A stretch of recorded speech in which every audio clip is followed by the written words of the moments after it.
The major events that shape our world seem to come out of nowhere, from chaos. But what if all this followed a secret pattern, a hidden rhythm, almost a code inscribed in time itself? We are going to explore together this somewhat crazy idea, that of a cycle that would govern the greatest upheavals in history, what we call a paradigm shift. Basically, a paradigm is the normality accepted by everyone at a given time. The best image is to see it as the operating system of our reality. It is built on what we know at a certain time, and it defines the rules of the game, how the world works, and what our place in it is. It's kind of the foundation of our worldview, all those unwritten rules that define what seems normal, obvious to us. The thing is, these models are not eternal. Far from it. For thousands of years, paradigms were dogmatic, imposed by religion. Then, in the 17th century, the scientific revolution arrived with people like Newton, and then everything changed. We moved to a paradigm based on facts, evidence, and today, we feel that we might be on the brink of a new shift. Think about those moments that changed everything. 1929, suddenly, the global financial system collapses. 1945, the end of the most terrible war in humanity, and the entire world map needs to be redrawn.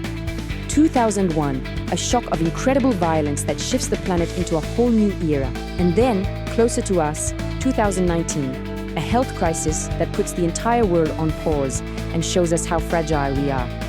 Crashes, wars, attacks, pandemics, they seem like events completely disconnected from each other. But what if that were false? Imagine instead a pulse, a hidden rhythm that would return again and again and influence the major turning points of humanity without us really noticing. It is a dynamic between two very particular types of years. The years we will call 1 and the years 3. It is this two-step cycle that seems to be the driving force behind our greatest transformations. So, how does it work? It's actually super simple. To find the number of a year, you add up all the digits that make it up. You continue until you have only one left. Let's take 2026, for example. We do 2 plus 0 plus 2 plus 6. That gives us 10. Since there are two digits, we continue. 1 plus 0 makes 1. There you go. 2026 is a year 1. It's this little key that will allow us to decode the rest. History wouldn't progress in a straight line, but it would breathe according to a very specific rhythm. That's the question we will delve into. The year 1 is the seed, the germ. It's the time for big questions that rise in silence. A transition begins. And the year 3, well, it's the manifestation. It's the response, often loud and brutal, in the form of a crisis or a revelation that everyone can see. To picture this well, the analogy of tectonic plates is perfect. An earthquake doesn't come out of nowhere. It's the result of a slow, very slow accumulation of tensions beneath the surface. Year 1, that's exactly it. The pressure building up, invisible. And year 3, that's the breaking point.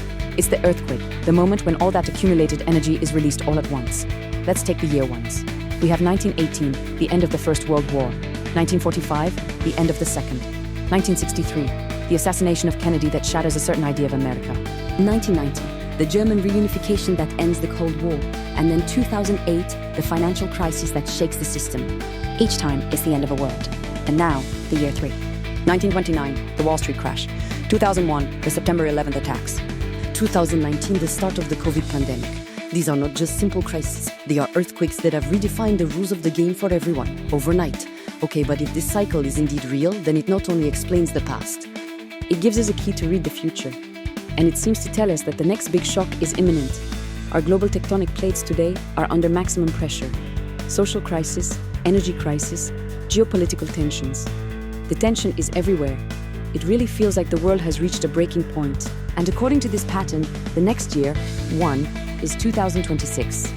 This would be the moment when the cycle of major issues will restart, the beginning of vast global reevaluations that will initiate the next major transition. And so logically, the visible concrete manifestation of this transition would occur in year 3, that is, in 2028, the year of great ruptures where the answers to the questions of 2026 will materialize in one way or another. The idea to remember is perhaps this: history does not unfold randomly, but follows cycles of pressure and release. Of course, this is just a first overview. The exact nature of the paradigm shift that could begin between 2026 and 2028 will be detailed more thoroughly in our upcoming analyses. For now, the debate is open.